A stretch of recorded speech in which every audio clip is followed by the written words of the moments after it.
রক্তক্ষরণ অব্যাহত কংগ্রেসের। গতবারের থেকে কম আসনে লড়লেও নিশ্চিত জয়ের আসনে প্রতিদ্বন্দ্বিতা করতে চেয়েছিল হাত শিবির। আশা করা হয়েছিল তুলনামূলক বেশি প্রার্থীর জয়। দর কষাকষিতে নিজেদের অবস্থান ধরে রেখে বিহারের নির্বাচনে 61 আসনে প্রতিদ্বন্দ্বিতা করে হাত শিবির। কিন্তু গণনা শুরু হতেই ফের মুখ থুবড়ে পড়ল কংগ্রেস।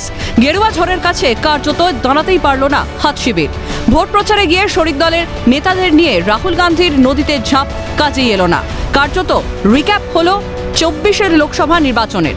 উল্লেখ্য, 24 লোকসভা নির্বাচনে দেশব্যাপী ভালো ফল করেছিল কংগ্রেস, কিন্তু বিহারে সেইভাবে দাগই কাটতে পারেনি কংগ্রেস আরজেডির মহাগঠবন্ধন। ওয়াকিবহাল মহলের মতে নিজেকে আম আদমি হিসেবে তুলে ধরার চেষ্টায় কোনো ত্রুটি রাখেননি রাহুল গান্ধী।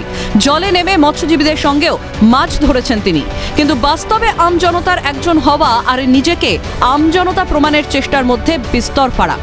রাহুল গান্ধী নিজেকে আমজনতা প্রমাণে মরিয়া ছিলেন। জলে নেমে মৎস্যজীবীদের সঙ্গে মাছ ধরলেও জনতার বিশ্বাস অর্জনে তিনি ব্যর্থ।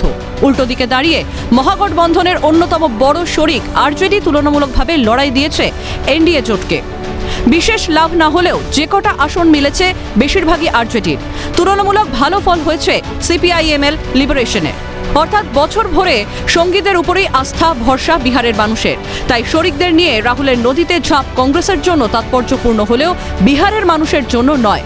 গান্ধী পরিবারের ইমেজ ছেড়ে বেরিয়ে লোকসভার বিরোধী দলনেতাকে কি মানুষ কখনো আমজনতা মনে করবে? Bureau report, Calcutta news.